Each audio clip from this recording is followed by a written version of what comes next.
I'm from a company called vFactor, and what we do is pixel level analytics. And there's been a lot of discussions so far about bit rate, bits and bytes getting from point A to point B, and that's certainly a critical part of video delivery, especially for CDN. Where we focus is really, what did it look like? Did all of my effort to get the bits and bytes there to optimize my encoding do what I needed to have done to have a good user experience? As the previous presenter pointed out, a quarter to a third of users, if they have a poor experience, stop watching. And so what we aim to focus on is, well, what was that viewer experience? And as operators, whether you own the CDN or you're a content producer, you can't look at every single one of those streams. So what we aim to do is actually do that for you. So we've modeled the human eye to watch the video in scale in a production network outside of the lab, like a lot of solutions do. So I always like to start with some real data. And the graphs look a little bit odd because I tried to create some contrasts that are easier to view in this environment. And so what you're looking at in this graph is 3 different titles from the same streaming provider on a quality scale, where the quality scale is 1 to 5, 5 being perfect video, 1 being horrible video, and then over time. And what we see here for this particular tier 1 streaming video provider is that they had one title that was up at a 4.5 out of 5. Think about this like stars, like 4.5 stars out of 5, right, in terms of quality. And then they had kind of 1 in the middle, and then the red one was down at 3.5. This was all at their highest bandwidth possible delivery to a television. And so what this tells me is that this particular provider can't maintain a consistent quality across their portfolio of products. So if I go on and I want to watch movies on this particular provider, I'm going to have a very inconsistent user experience each time. And it wasn't the bits and bytes. It wasn't the CDN's fault. It's that they had garbage in, garbage out. And so we as an industry have to figure out how to get control over that process. This next one is the same exact title from the content owner. So think of it as a major movie network you might watch on your television at home. And then again, that same streaming provider. And what's ironic here is that the content owner themselves had worse quality than the streaming provider. So the guy who produced it spent millions of dollars to create this particular movie and stream it out over their app on the iPad versus the streaming provider who then essentially got syndicated quality or content had better quality than they did, which is atrocious, right? You would expect that they'd at least have the same quality if he's owning the content. I'm going to go to one last one here. This is the same exact piece of content, but now delivered over streaming versus a traditional VOD to a set-top box.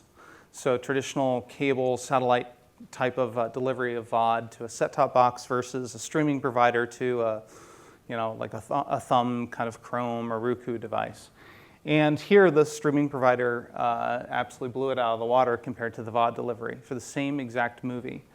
So I point out that here we sit here and we say, well, I want to deliver this particular piece of content down to the subscriber, and I've got different mechanisms to do that, but I'm creating a lot of different user experiences, even with the CDN and the bit rate and the last mile all working well. And so we really have a junk in, junk out kind of question to answer. So what if we could save cost and resources by pruning things out in the CDN? How could we do this? And so there are really 3 things. One is, how do we achieve consistent quality for VOD? And so there's actually a well-known blog post and white paper that was published a while back. And I presented this to the Video Services Forum earlier, so this is similar production here, where if you have a fixed bit rate ladder here, and you've got 3 different pieces of content, you end up with 3 different resulting qualities. And so video 1, video 2 had excellent quality at 4 megabits, but video 3 was only good.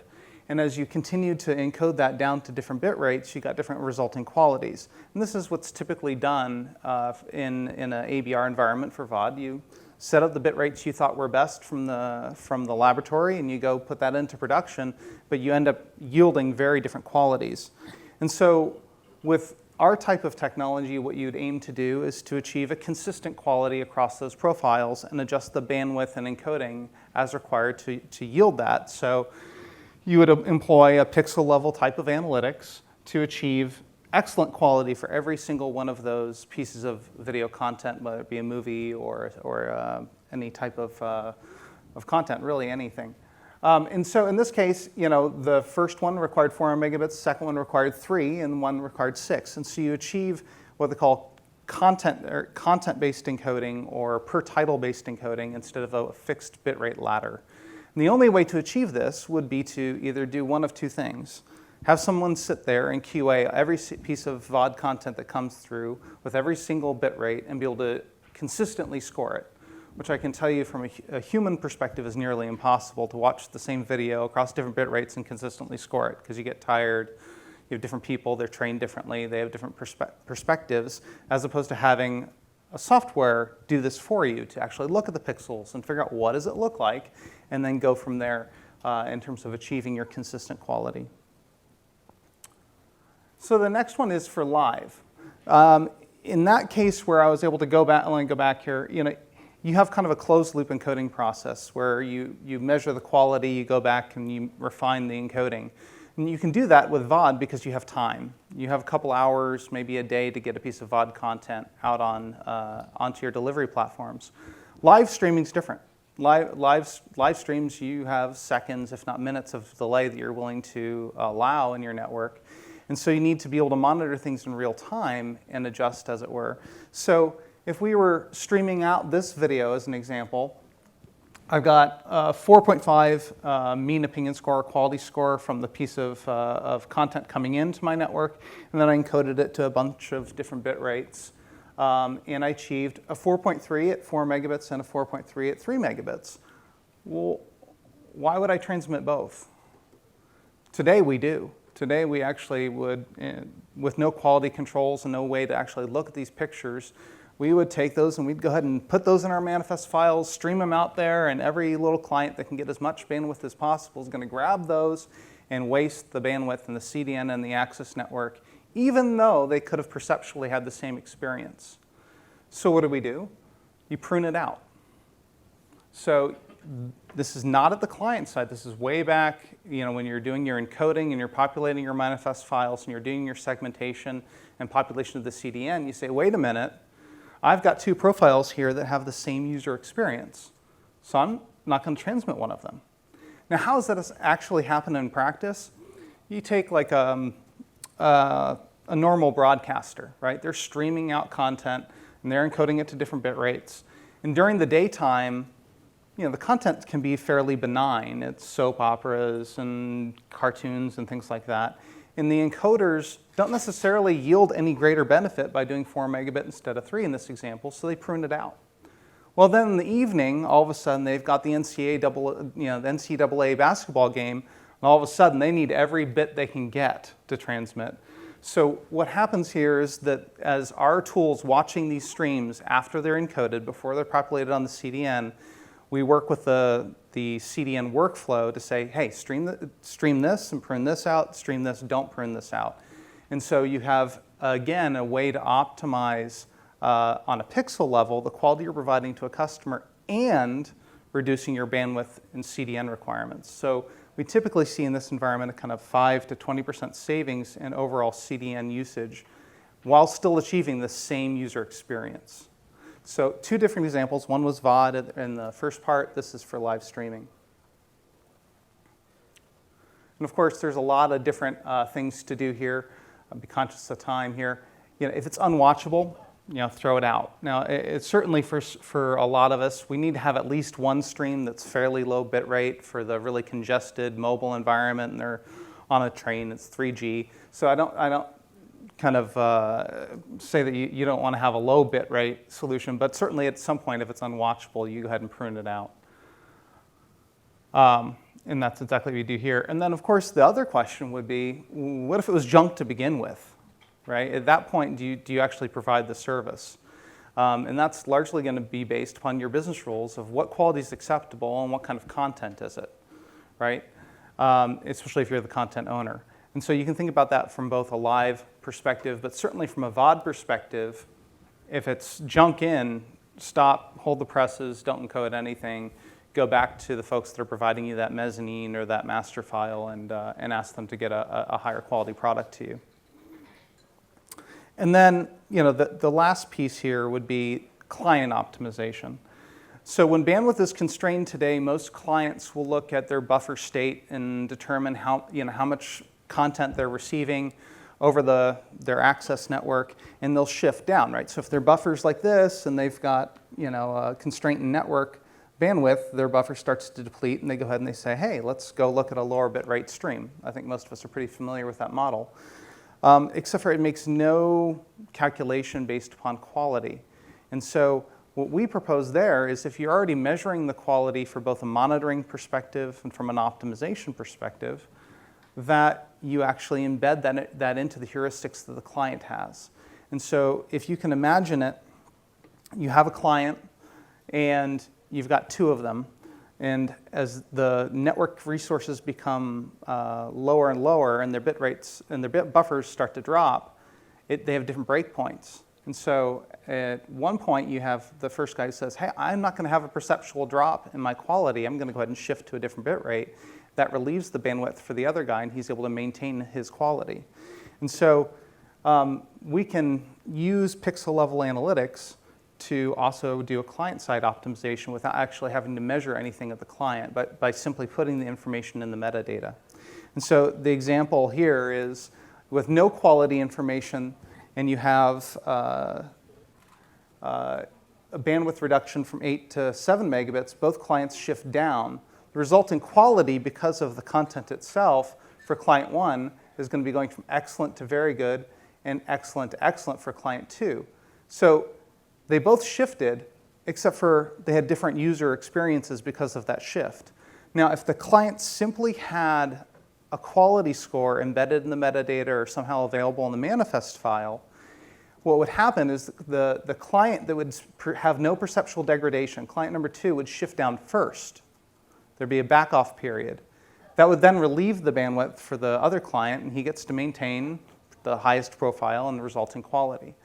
And so what we present here, aside from just doing quality monitoring, is 3 things. 1, you can have a per-title encode for VOD. 2, you can prune replicative or duplicative quality out for live streaming. And 3, you can optimize clients in terms of how they're shifting based on user perception. So how would we implement it? Well, you got to have something that can watch video. So what we've done is we've developed MOS models. And for those of you who aren't in the core quality niche of the world, MOS is a mean opinion score. It's if I were to watch a video today and have you all score it, you'd all sit there and say, is this 5 stars, 4 stars, 3 stars? And so we've taken that human ability to score video and put it into software model. And so those kind of things would be things like blockiness, how much blur, how much ringing, how fluid is the motion, things like that. What does the color look like? So we can model that in software and then give you a score to make the decisions around quality and optimization.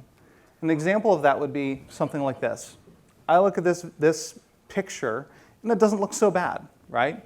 And if I actually had my software go and look at it, it's going to look for things like blockiness. And as an example, it's going to find a little bit of blocking happening in the contouring of the sky.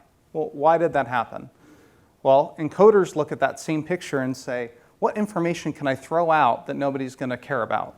And so it starts throwing information out and creating artifacts. It happened to create some artifacts where my system was able to outline those. Now, if you look, there's an edge intensity score. And here it says, hey, it's noticeable, but it's on the low intensity side of the scale, okay? And so here, I have a rather low blockiness score. Comparatively, here I've got a lot more compression. The encoder had to throw out a lot more information, and now I've got much more noticeable blocking and edges in the picture. If I run that same software, I get a very distinctive lines, and the intensity is fairly high. They typically are red if you were able to see it here on the screen very well. And again, it's not unwatchable, but it's certainly not a high definition picture. If this was on and again, this is a mixture of how do you take those quality results and put them into your business rules, right? What kind of product are you trying to deliver? But in this case, you had a moderate blockiness score as opposed to a low blockiness score. And that's just blockiness, right? The other kinds of things that we do at V-Factor would be things like, if you look at the animal's fur, right? Here, I can kind of see some detail to the fur versus here, it's become much more splotchy or again, blocky, but also loss of detail. And so all of these different types of things that are perceptible to you and me as I sit here and I explain it have been modeled in software so that we can go back and make decisions on things like, hey, do these two videos really look the same, and do I need to transmit both, right? So I can prune things out of my live stream, or I can go and I can re-encode my VOD portfolio so that I have the same quality and let the quality determine the bit rate required for that VOD asset, rather than just saying, hey, I'm going to shove everything through the same exact pipe and the same exact model. And a one-size-fits-all clearly does not work from a perception perspective. So that's what we do at V-Factor. I actually pulled up the wrong presentation, but it's the same content here. And so we do three things. We do live streaming pruning. We do VOD optimization for quality. And then three things. The last one would be the client optimization. And that's there. Any questions about how we do this? You ever compare it to the original mezzanine file to see have some sort of score of the difference between that? Yeah, so the question was, do we compare to the mezzanine? One of the unique things about our technology is that we have a non-reference approach. So we're looking for the artifacts. So we don't have to have that original copy and say, hey, this was perfect and I degraded it. So we can look at them in isolation, but you still want to make comparisons, right? And that's the garbage in, garbage out, right? If I go back, if I started with a 3, right, maybe I shouldn't encode it at all. I should throw it back to the person who gave me the mezz file. And so we often do comparisons of the scores in our analytics models to tell you, yeah, go ahead and encode this, or it was garbage in, garbage out, those kind of questions. Go ahead. So from that, can you also guide sort of what bit rates you should encode from the initial reference sort of approach, or is it always sort of post-encoding that you're deciding what different? It's one of the two, right? And it kind of, again, depends on each operator's encoding supplier and their workflows on what they want to do. But you can use it as a pre-processing step to say, hey, I'm receiving this mezz file and it's got blockiness and it's got fairly low quality. I'm going to really have to optimize my encoding workflow to give it more bandwidth and apply certain pre-processing filters to optimize the encoding process. And on the other side of the scale, the mezzanine file was pristine. I can actually turn down the bit rate because the encoder's not going to have to work very hard at this one. And so, yeah, you can use it as both as a pre-processing step or as a closed-loop encoding process to optimize the resulting bandwidth. And where you were talking about, in some cases, throwing away the lower unwatchable sort of qualities, how do you balance that with, time to first frame and start times and all of that? Yeah, there's really two ROIs for our technology, and just to give you perspective, we're already deployed. We monitor about 30 million subscribers of video in today's ecosystems, typically in a linear environment, but also some streaming. Getting rid of the lowest bit rate is often a challenge with the business rules, right? Because I'm not going to gain that much in terms of bandwidth savings by getting rid of that one. And it affects sometimes the player buffering time as they want to speed back up. So in today's environments, all of the pruning that's been done has actually been on the higher bandwidths where you have the duplicated quality, because that's the most wasteful and it's optimizing the user's good experience. And really, they only will throw stuff out if it's just completely unwatchable on the low end. Did you try to test how your software model for the human eye end up predicting real Morse tests for the Yeah, we've spent quite a bit of time looking at industry databases, user groups, and then our own customers' databases. And there's about a 90% correlation between our software's accuracy in predicting the human score and in the real human. So why is there a 10% gap? Well, the mathematician side of me says you're never going to get to 100 because I couldn't get you all to agree on a score if I tried. So there's also things, there's two kind of really difficult things to do algorithmically in this example. One is you could sit here and you'd say, well, I think there might be blocks on 8x8 boundaries and 4x4 boundaries if you know how encoding works. Well, the problem is you have transcoding. And so you can't just look at the encoder stream and say, I'm going to look here for an edge. You actually have to go through and say, is there a visible edge? And if there's a visible edge, I'm going to highlight it. But the problem that you have there is if you took the camera and you looked at a screen door, you'd find a bunch of edges. So one is detection and one part is removing all the false positives. And so filtering out the edges that naturally occur within an image is the second hard part of these algorithms. And that's why you'll probably never get to 100% as opposed to 90, which I think is pretty good. Because there will always be some corner case where somebody actually did shoot it at a screen that's perfectly focused and you find those edges. Blur's the other one. Depth of field affects blur. So you get blur from encoders because of deblocking and lower bit rates. But you also get blur because the camera is focused on somebody's face and the background is blurry. And so there's a lot of patent work around how do you filter that stuff out. There was another question. Go ahead. How do you handle variable bitrate encoding against different content? You get a lot of different scores based on whether it's talking about sports. Yeah, so our technology fundamentally is at the baseband. So we can receive a multicast transport stream, we can receive a VOD asset through or a file off of a carousel, or we can receive a streaming video. And while we'll look at the encoding and the transport information to help provide root cause, which I can show you in a product, but I'm focusing here on the business application, is we get the decoded frames and we look at them at the pixel level. And so, at that point, it kind of doesn't matter how the video was processed before we got to it. We can find the artifacts in it. Did I answer the question precisely? Over time, sometimes in encoders, I do a lot of shootouts with encoders. One will look average across everything, one will look better, right. But at spots it'll struggle. So yeah. These are kind of specifically live content. So in a linear environment, and I don't have it here because it's not a CDN piece, we looked at 14 different broadcast markets at the same time. So we've got a customer who's using it across the nation. They've got it hooked up in their head ends, and they're looking at, let's say, ABC during prime time across 14 different markets. And they can graph it, and you can see, there's guys at 8 megabits VBR, there's some at 15 megabit VBR. And depending on the content, they'll all be very tightly grouped in terms of their quality score.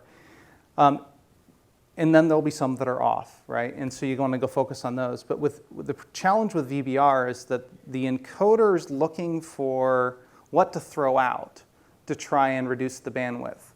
They're not necessarily looking at what artifacts they're creating. And so, yes, you want to use VBR, but you got to realize that the encoder is not necessarily looking for the same things we are. And so their human vision system and our human vision system kind of complement each other to say, they're going to optimize remove as much as possible and get that variable bit rate, but they don't really have a mechanism to say, whoops, right? And so we have the ability to do that and then provide that information in real time to either correct it in VOD where you have time to correct it, or to prune something out or turn something back on in a live stream environment. And I'm being told that that's the end. I'll be available up here for more questions afterwards. Thanks.